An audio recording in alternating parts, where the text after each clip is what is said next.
Hello, everybody. Welcome to the REI and welcome to Earth Day. Uh, I'll be talking later about things to do with solar PV.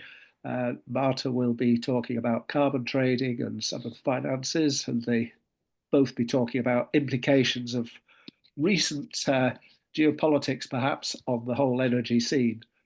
But first, perhaps, let me just say about Earth Day. A lot of us are aware of Earth Day. We don't always know what it actually is.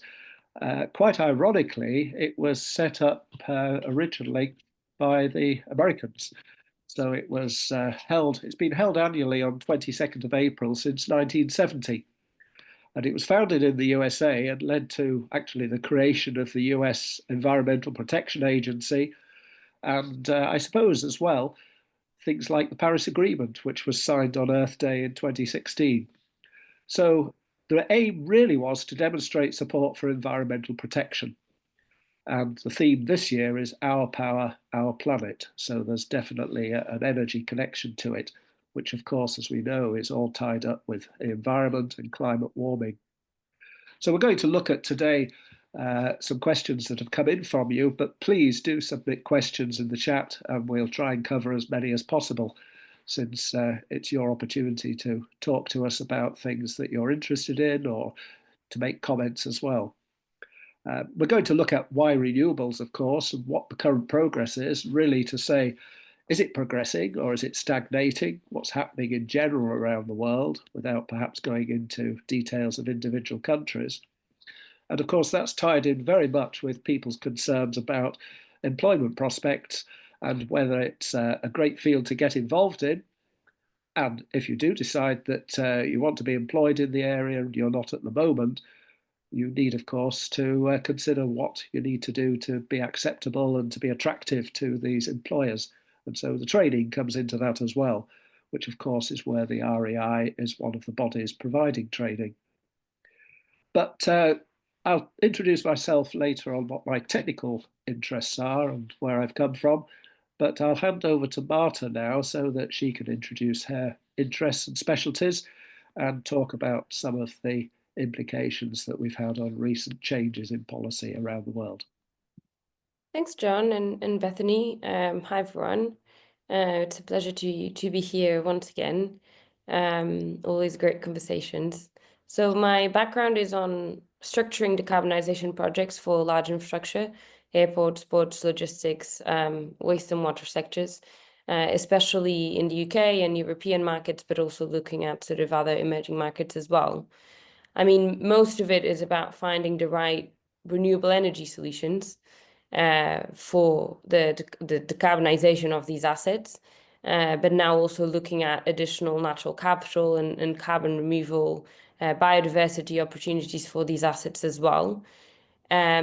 Specifically, the angle I take is to look at these systems as innovative, but also as bankable for investment. How do we make sure that we create a holistic transition system, energy and nature, but also how do we support accelerating funding into that net zero transition? Because otherwise nothing goes forward. And that's why I lecture the courses on carbon finance and also on carbon capture and market strategies. The courses touch on how to best use carbon markets. From carbon finance is more from a credit buyer perspective. So how to achieve the company's net zero targets, now especially relevant considering sort of the pressures around reporting, the pressures around trading requirements, the pressures around supply chain requirements. And then also the carbon capture and market strategies course is more on the credit seller perspective. So how companies can start looking at removal projects, even being carbon capture on an engineered basis, but a lot of them also on a nature basis. How do we look at the high integrity standards? How do we get through the different hurdles around getting projects accredited and sold into carbon markets? How do we look at that offtake piece as well, especially in an area that's being developed quite quickly right now? John, I'll pass on to you. Yes, thanks, Marta. Well, my interest is almost at the other end of the spectrum of energy since I've delivered the course on solar PV, solar photovoltaics. I've been involved in that for a number of years, although I'm retired officially from academia, of course, I'm still involved. And my interest started off more or less with semiconductor materials and developed very quickly into looking at developing photovoltaic cells and being involved in installations in one or two places outside UK as well as advising people. So my interest is coming from photovoltaics. And of course, as we're all aware, these have now really settled in as a major source of electricity in many countries around the world, providing a fraction, if not the total amount, over the year. Although occasionally in some countries it provides the total electricity for a matter of hours in favourable days. So we're going to look at that. Uh, Perhaps just to set the scene, though, let me say that there has been a good report of the position at the end of 2024 from the International Energy Agency, IEA. I'm sure many of you are aware of that. They have a particular part of their organization that is the photovoltaic power systems, PVPS, and it's divided into a number of tasks. And the first one always gives a snapshot of the global markets and the position of photovoltaics around the world. It has limitations, of course, but the data is pretty robust. It is provided by, obviously, their team of advisors, but it's provided by countries that are members of the IEA. Actually, the UK has only just joined this year, but obviously EU joins as an institution as well as separate countries. And just the highlights from 2024 are that the world has a cumulative installed solar capacity of 2.2 terawatts. Okay, it's a big number. We can't quite envisage it, of course. But interestingly, of that 2.2 terawatts of installed capacity, China actually has about half of that. As we know, China is the major provider of photovoltaic panels and cells, but it also is using a lot of them themselves. So China is the first sized installer, and the next one is the EU, followed by other countries like the USA, India coming up very rapidly as well.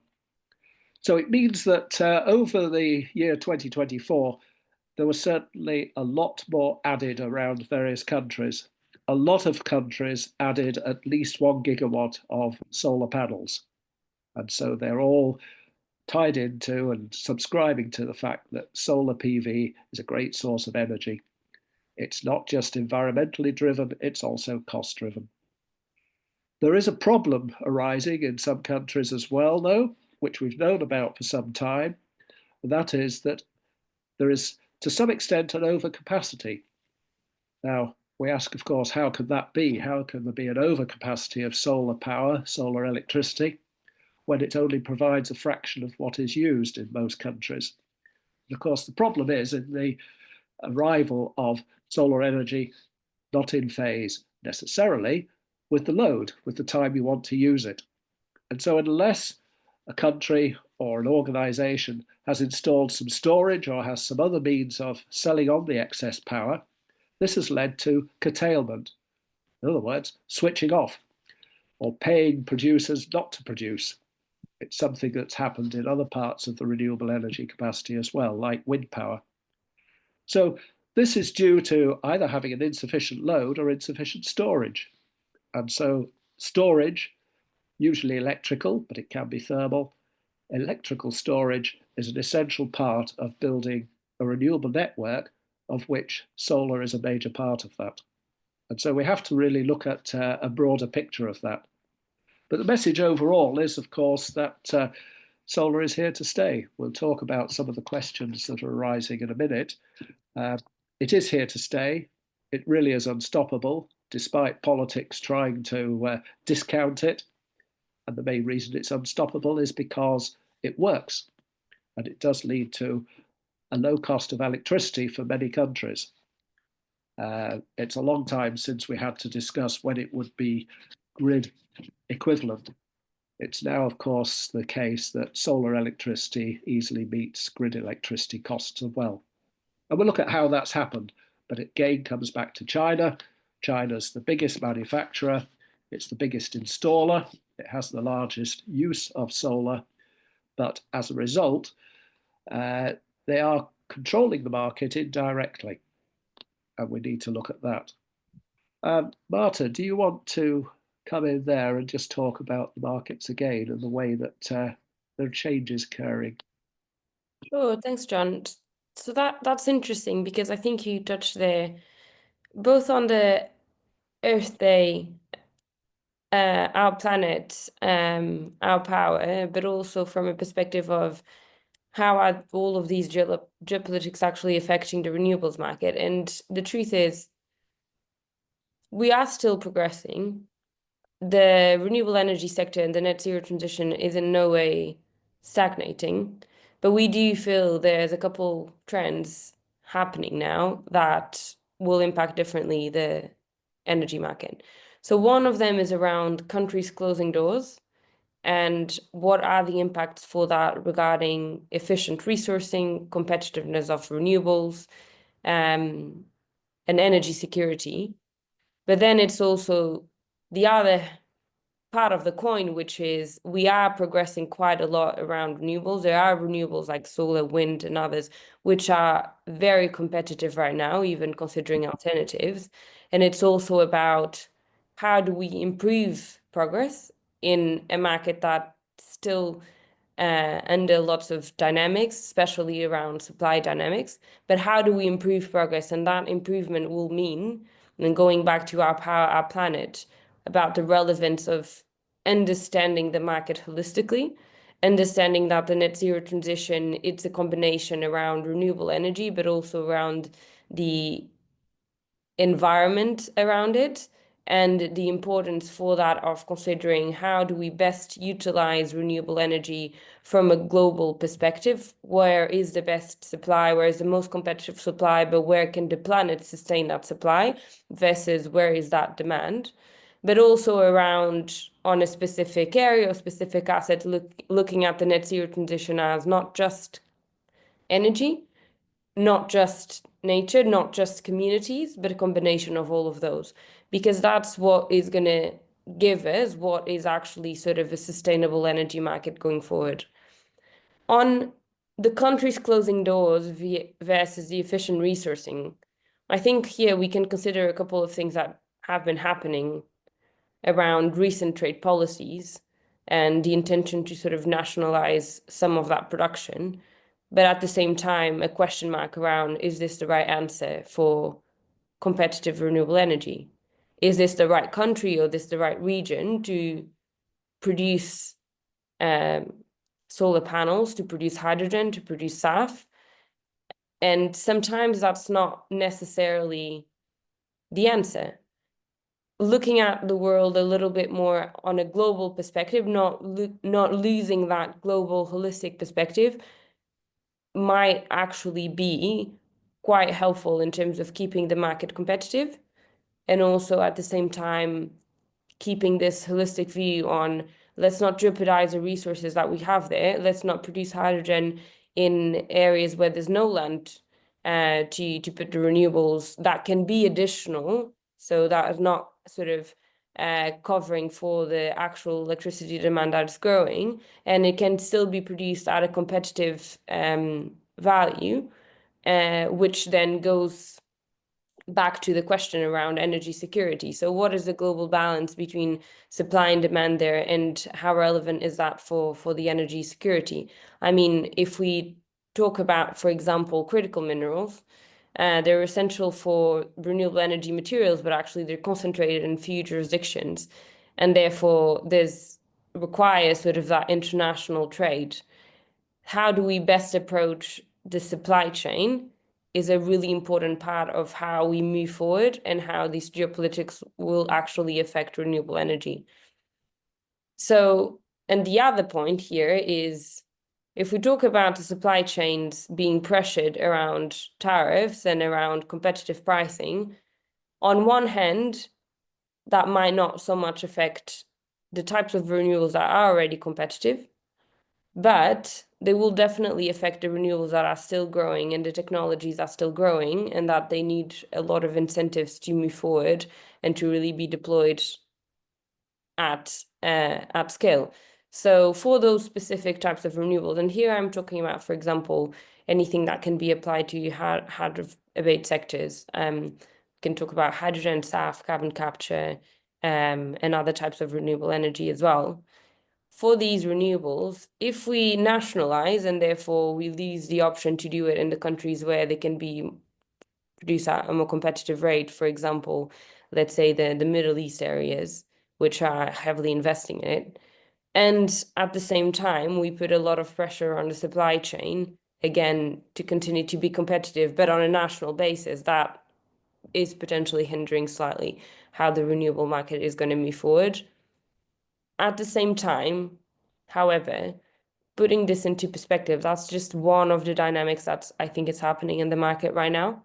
If we see the other side of the coin, we see a lot more policy and regulation affecting companies and affecting sort of what companies are doing in terms of what they deliver on a carbon footprint level, about the reporting around ESG, and about incentives for further renewable energy production. So there is definitely a balance that, although it might be hindered on one side, the commercial opportunity around renewable energy is pushing policies forward and is also pushing markets forward. And that is the key factor for us to have in mind around how the renewable energy sector will progress, because as long as it is a commercial opportunity and as long as we can make it investable, then it will move forward.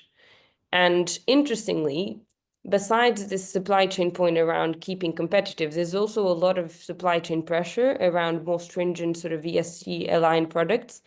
We've seen investors paying more for batteries that are supplied from specific areas that know where also the critical materials are supplied from specific areas in Africa to avoid any sort of issues around social issues or even environmental issues around the treatment of the materials. And that is very important to see how around the willingness to pay and around how much the renewables market is actually going to be able to sort of support competitive pricing, but competitive pricing with more quality.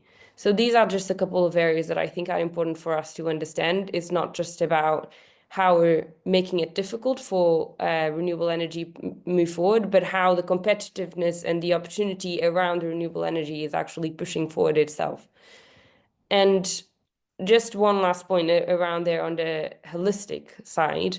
So this is about how we are progressing with a couple of hurdles, but we are progressing.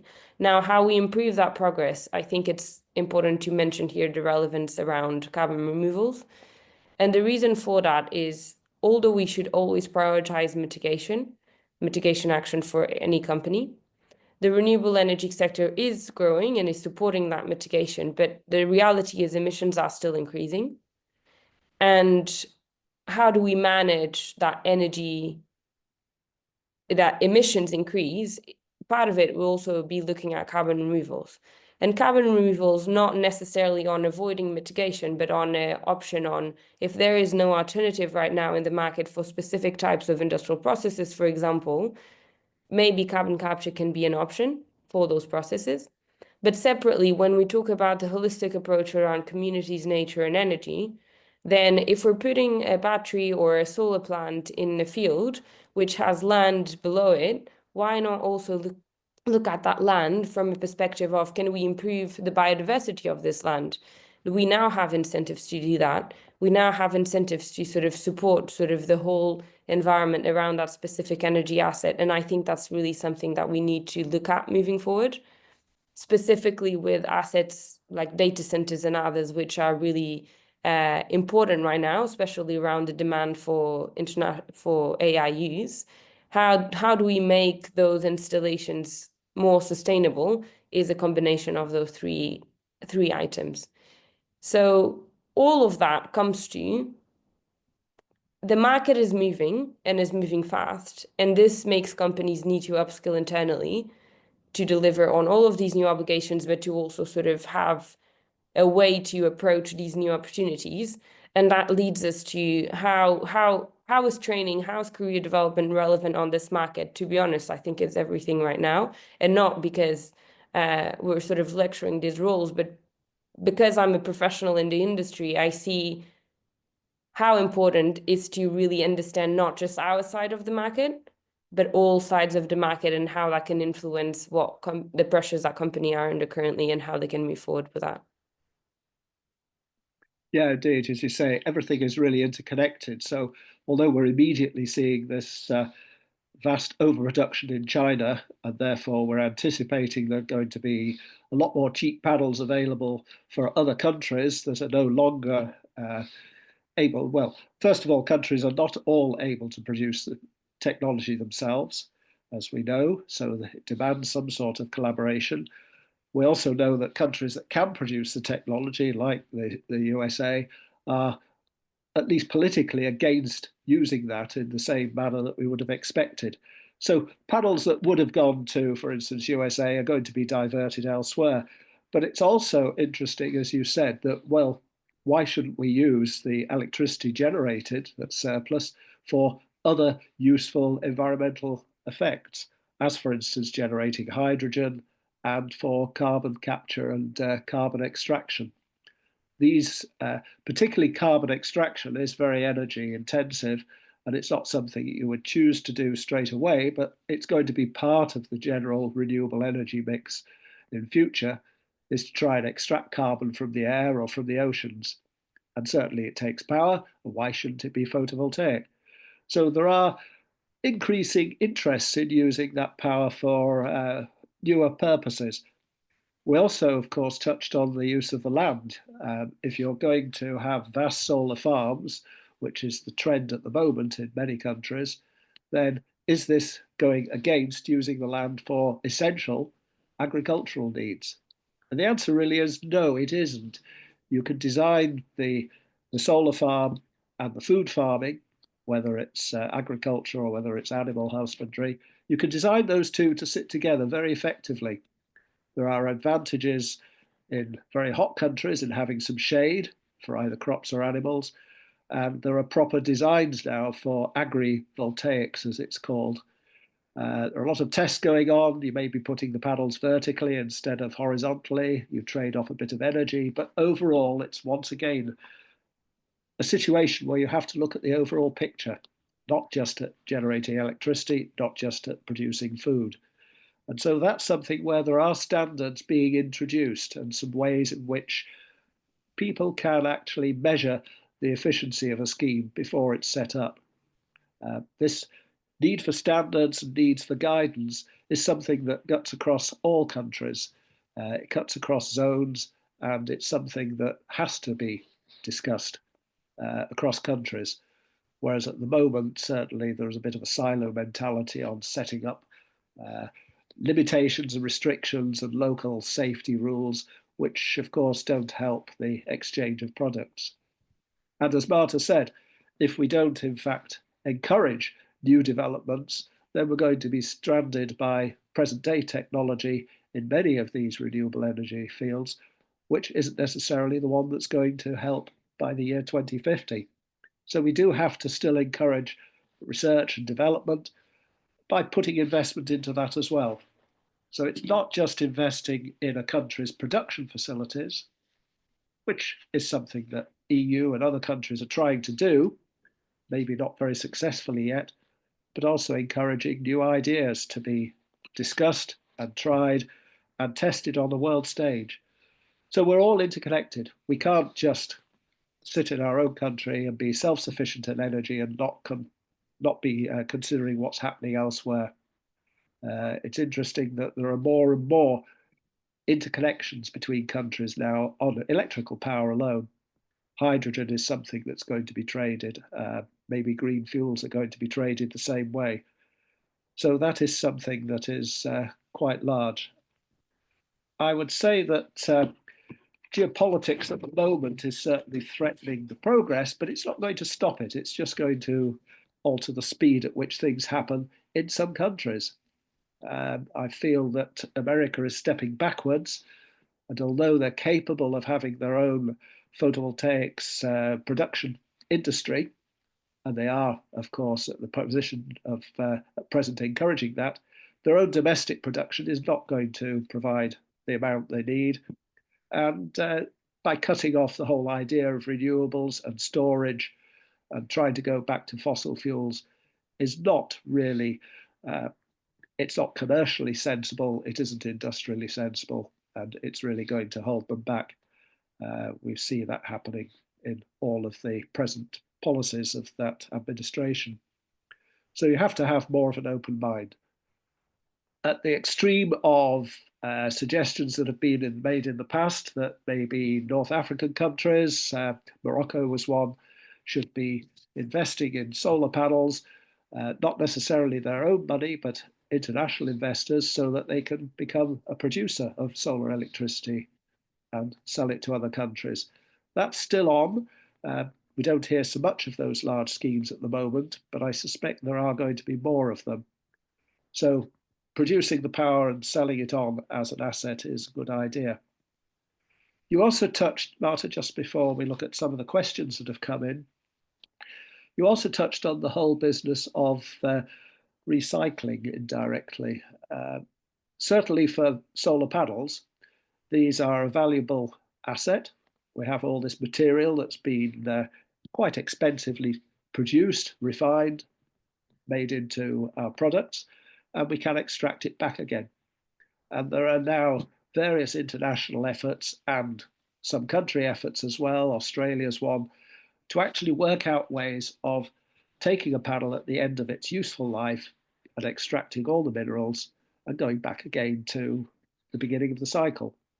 Of course, you still need to feed in some new products. It's not a self-sufficient cycle, but it is one that makes sense because you have immediately a source of refined materials, of the elements, the metals, and the semiconductors, and the glass, and all the other parts of the components of the system. They're all sitting there ready to be used again, just need to be extracted. And that is bound to happen with batteries as well, because batteries do use some moderately rare materials, although new resources being found all the time. And it's going to happen with other parts of the supply chain, as for instance, the magnetic materials that are needed for some converters, for generators and wind turbines. So although we hear about rare earths and we have, if we're not too knowledgeable about it, we might panic a bit. Rare earths actually, they're neither earth or rare. They're found in all sorts of places. And countries that are known to have large resources of that may be trying to control the international markets, but I think there are just too many sources now for that to happen. So that's just a quick comment on the interconnectivity. And perhaps also just to mention that we do have to be interconnecting at all sorts of scales. I think there's been a comment on the chat line about this and about microgrids. So that, for instance, if you have a local solar installation, maybe not a big solar farm, you're going to share the excess with the local region.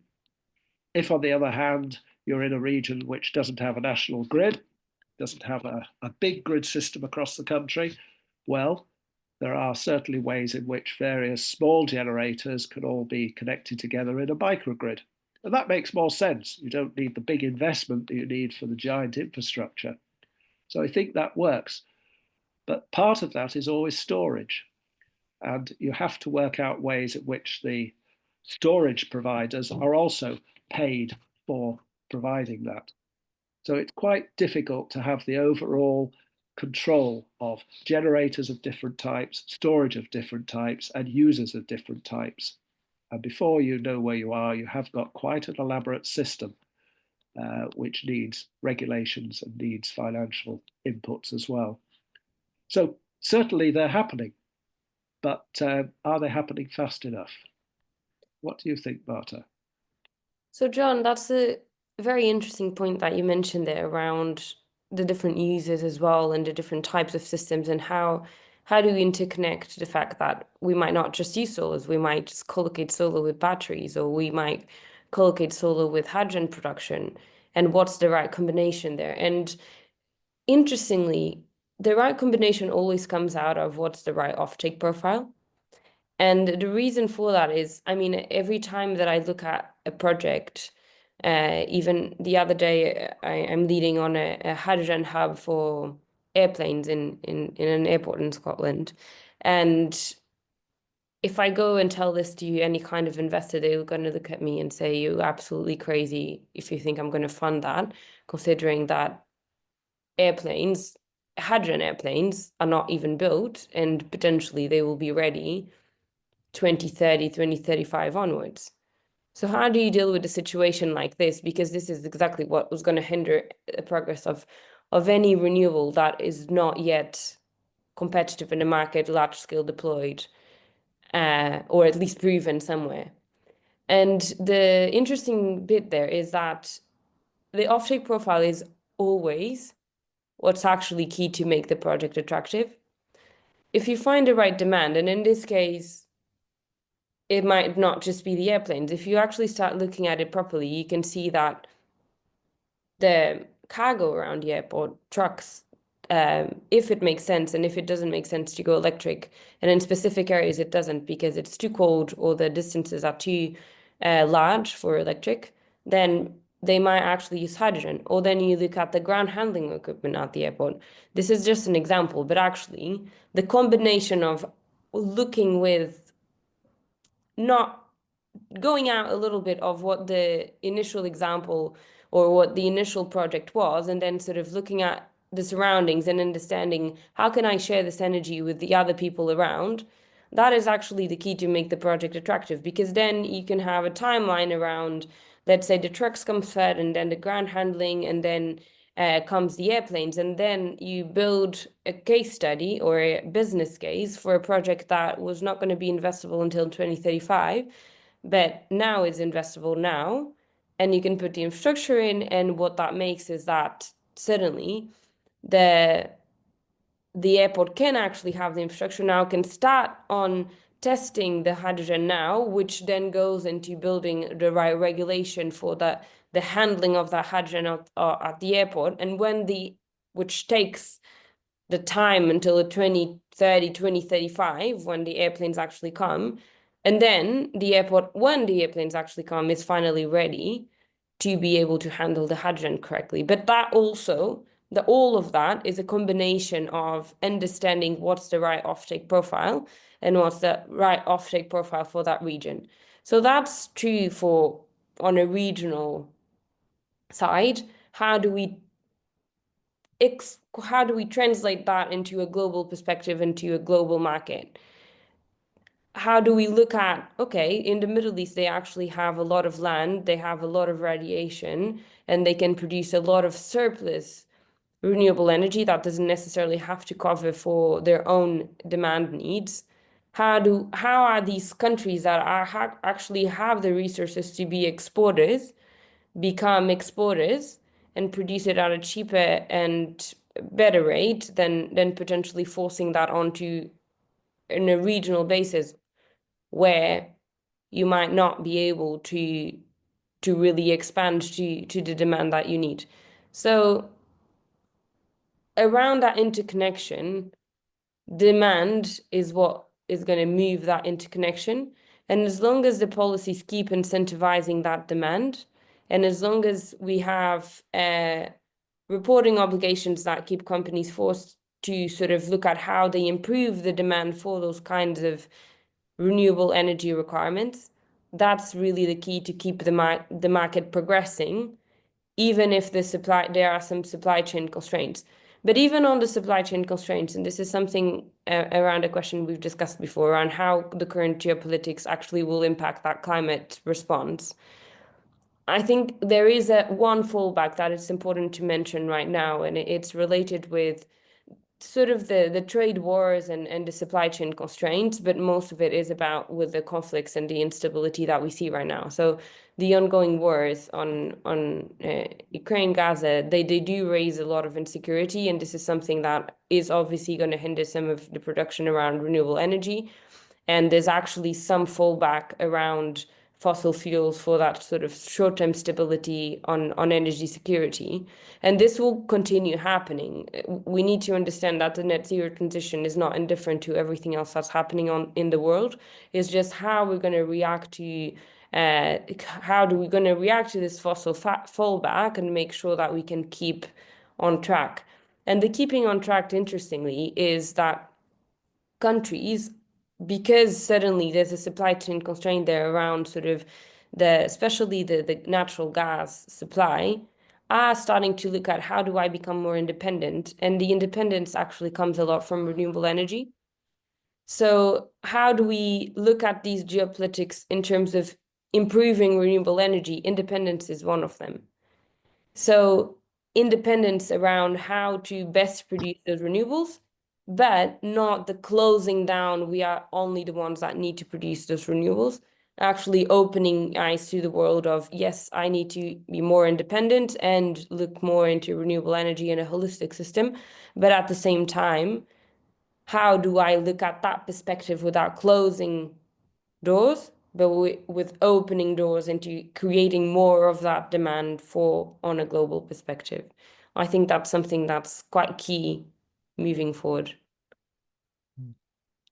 Yeah, it is, as you say, the way to stimulate a local independence is always in the matter of bringing in incentives. And then as we see a technology or a product developing more and more share of the market, these incentives are gradually dropped. So we've had that with solar panels on a domestic scale being an extremely attractive price for people to install panels in UK and then sell on the electricity.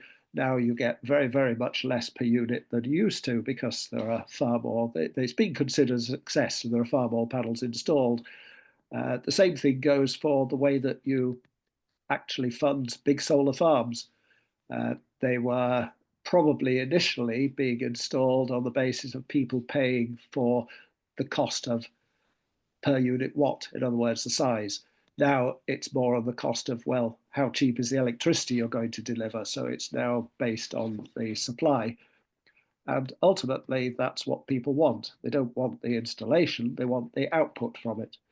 And that, of course, brings in the options for all sorts of investors to look at it in a different way, provided they can see that there's always a market for the product, for the electricity. And so there are new markets being developed in countries, for instance, in stabilizing the grid, as well as all the future things. There's been one or two comments on there's one in particular just come up on the chat about should we be optimizing other sources as well? It's certainly true. There's a whole welter of renewable energy sources, solar, wind, biomass, and as this person, as Prakash, has commented on OTEC, ocean thermal energy conversion, which is to do with a heat pump working on surface water from the ocean and deep water on the ocean. The temperature difference between the surface and the deep water is sufficient to be able to drive a heat pump. And it's been run, oh, many, many years ago. There were some examples and some demonstrations run from ship scale installations, and it's being done again. So all of these have a place to pay, particularly if the land is short. If you really have a shortage of good quality agricultural land, it doesn't make sense to cover it immediately with panels or with wind turbines. But you can combine the two. And the key to all of these is interconnecting these different sources, making sure that they meet the supply. And you can only do that if you actually have storage. So storage is still a very essential part of any system. It's maybe not an essential one, but it's a desirable one even at the domestic level. So we see now that countries where they're still encouraging people to have solar panels on the roof of their house, it's more attractive to have a battery and actually be a self-consumer.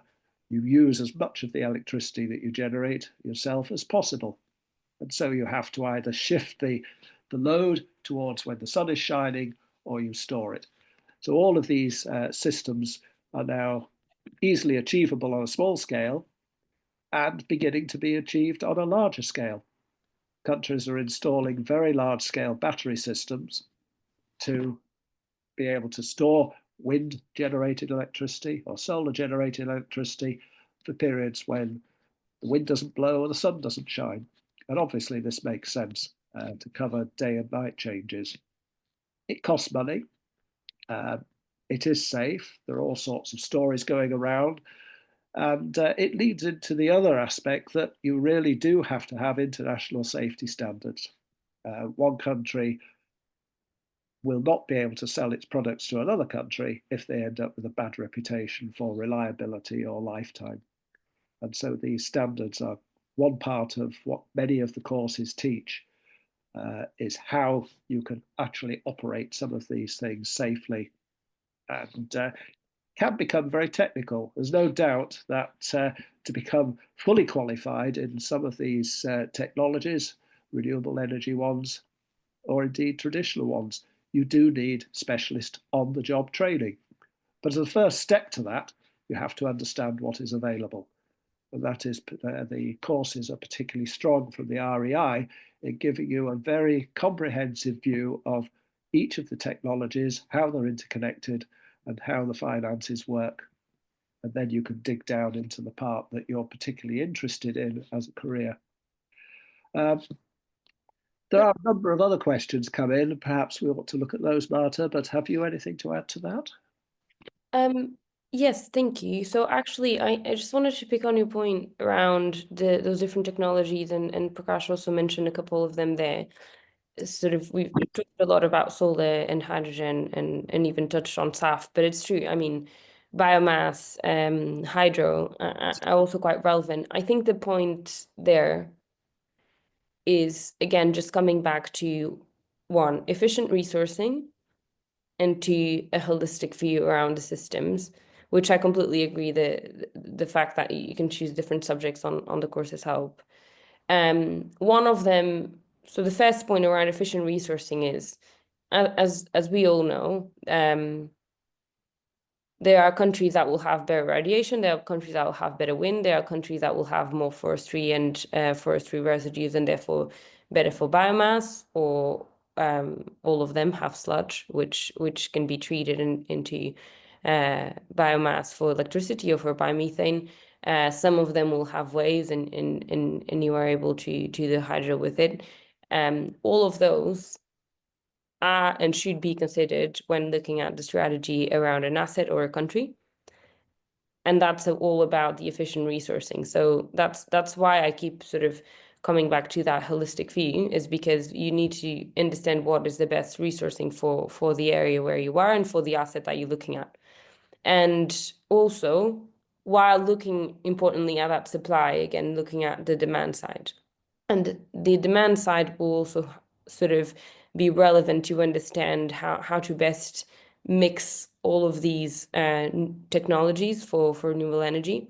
So, for example, biomass is an interesting one, because if we come back to how to abate sectors, and let's say we talk about industry that uses natural gas for heating, or for example, trucks that use diesel for going around the country. If there is a lot of biomass, and if it's an asset that is easily, or at least that there is resource to be deployed in the country, with biomass, you can produce electricity. You can also produce biomethane, which is bio-natural gas for replacement on some of those industries that use it for heat, or even for trucks that can run on natural gas. So again, when looking at all of these technologies, how do we optimize these land and marine systems? That will be always a combination around what is the actual resourcing that the country has, what the region has, or let's say that there are projects that are already implemented there. And then let's not forget that there is a whole demand piece around it as well, understanding who are the right off-takers for it, internal or external to the country. And that is what's going to de-risk any project as much as possible. That's also what's going to make it more investable, because you have more certainty around the inputs and more favorable inputs, but also more certainty around the outputs, which if there's a lack of a subsidy, for example, it's critical to be able to sort of move the project forward and get that financing. Yes, it's quite right that there is perhaps a rather bewildering array of energy technologies if you look at the textbooks and some of the reports that come in as well from the email news feeds. And these all look interesting, and their success usually doesn't depend just on the technology. It depends on what people are comfortable with investing. So it is quite complicated to know which ones are going to be winners. Uh, Even in each individual one, it takes some time for a particular technology to settle down and for one to dominate all the other competitors. And And that, the causation point there, John, because you were mentioning that as well, I think that's really key moving forward. That this trend around not just looking at the system as just one technology, but even as I was saying before, a combination of energy, nature, and community, but also even on the energy piece, looking at what the co-location makes sense. You've discussed energy storage quite a lot. Energy storage with solar or energy storage with wind, and wind, the energy storage can have different forms. It can have the form of battery storage, but can also have the form of hydrogen. And even carbon capture, for example, when we were talking about biomass, a lot of these biomass facilities, when the gas is being refined into biomethane, it already sort of releases CO2 naturally. So it's a waste product. Putting carbon capture on it means you can capture that carbon and sort of recycle it back to the industry without the industry having to purchase it from sort of natural sort of other reserves and that is again is sort of understanding how to best use of those resources. The co-location of these technologies is something that's very key, and therefore why it's important to kind of look at the different sides of the market, at the different technologies available, and what makes it more efficient in terms of the combination of two or three of these in a specific system. yes, that's quite right. It really is. We have to admit that the whole field, of course, is intensely complicated if you're coming in as a newcomer completely. It's also pretty complicated if you're shifting your area of expertise and your employment to another area. But that, I think, is where these courses come in. And perhaps looking at the time, that's something we should just look at towards the end, is to where the careers actually are. And I think you can see that, well, from someone like me who's looking at one particular technology to Marta who's looking at the influence across countries of how these are financed and what we do about carbon extraction as well. There's a lot of options. The only way, if you're not really sure which area to get involved in, then obviously you should be taking one of the courses that explores the different technologies, the different renewable energies, before you get involved in one of the more specialist ones. After that, it's going to depend on your circumstances. How long do you want to spend on actually learning? It's quite difficult to get into the very technical areas without taking one of the region or country's particular uh, accreditation routes. Particularly if you're going to be involved in electrical work, then most countries have quite specific accreditation where you have to usually undertake an apprenticeship so that you can be trained, you can learn on the job, you can be paid while you're learning, and that way you become an accredited engineer with all the responsibility that goes with it.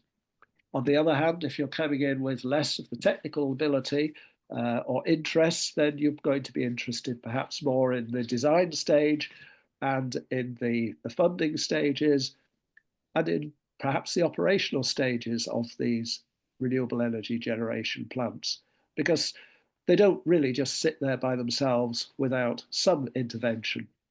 They will on a small scale, on a large scale, they're going to need constant checks to see what is happening. Is the electricity or the hydrogen being used? Who's using it? What are the expanding markets? So there's a whole welter of different careers available. And to start off from the outside, you really need an overall view, I think, of what each of them does and where each of them can provide satisfy a need. I agree, John. I also think there's this sometimes misconception that you need to leave your company, for example, to be able to move into the net zero transition market, being it energy or sustainability, ESG, general compliance. But the truth is, each and every country and each and every company is going to or is already being affected by the net zero transition, either because the company has trading relationships and sells a product to Europe or to other markets that now has a tariff onto it or has the carbon border adjustment mechanism. So that's one of the reasons why it is you should look into in your own company. But there's also other policies and sort of regulatory requirements that each corporate will have to sustain, understand, and understand how to deal with it, understand what are the pressures, what are the opportunities. So there's a lot of work that can be done already within your company. It's just about understanding exactly what those pressures are and also how to deal with them better and what is the opportunity around net zero and energy to be able to move it forward. So a lot of the companies need to decrease their emissions. A big chunk of decreasing the emissions means a lot of the times replacing fossil-based energy into renewable energy. That per se, independent of whatever the operations of the company are, is already a job into renewable energy, and you can create that own space for you in a company that potentially you already know and where you have a bit more leverage. So that's something I think it's also interesting to consider, which is the net zero transition and moving into this market doesn't have to be a big transition. It might just be the right transition within the area you're already operating.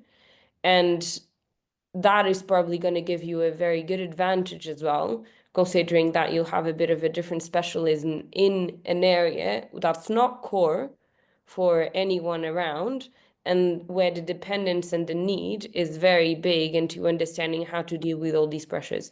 So, hence, I think it's important to through the courses, understand what are the different renewable energy technologies available, but also how to understand how to sort of finance those projects going forward, and also understand what are sort of what is carbon accounting? What do I need to do to respect to give a carbon inventory which is being asked by government, for example? So understanding inside how to improve your own area, your own company is probably a very good way to start approaching the market and then sort of branching out if you do want to do it as well. So that's the comment that I probably leave there around a career perspective. I think is definitely more and more inside the company itself and the area you're working. Yeah, thanks, Marta. Well, we're certainly running out of time now. I hope we've answered some of your questions, but as always, if you do have more, please contact the REI staff, your contact there, and we'll answer those later if we possibly can. I think what we would say is that there's a lot of information out there. It's finding your way around. You can join the REI LinkedIn pages, you can get the newsletter, and you can also, of course, look at social media. Please be aware that there is a lot of wrong information or misdirected information out there on the renewable and the sustainability front, and I'm sure you're aware of that. And I would certainly support the REI's attempt to make this clear for everybody and to make sure that what they post is absolutely true. So I'd recommend that that's a good source of information for you. Marta, have you got any final takeaway for Earth Day as we consider the Our Power, Our Planet theme? I think Our Power, Our Planet is actually a great one. It shows that although there might be fallbacks, that a couple of them we can see them now, the energy transition keeps moving and we move holistically with the communities and nature as well. And the reason for that is because it's a good opportunity commercially, but also in terms of resilience for businesses, is a good opportunity. And if we keep that in mind, we'll move forward on an industry that's quite passionate, professionals that really are dynamic and want to deliver and have impact at the end of the day. And that's something really exciting to be part of. Yeah, so thank you everybody for joining us. I hope that we've addressed some of the questions you may have had and also made it interesting. It's a complicated but very interesting subject, and it's a very satisfying career to be involved in. So I certainly have enjoyed my part in it, and I'm sure Marta would say the same, as do all the other lecturers. We're all passionate on our own individual specializations, but it is a theme that is going to be increasingly important as we go towards 2050. So thank you everybody for joining, and we hope that we'll see you again on a future webinar.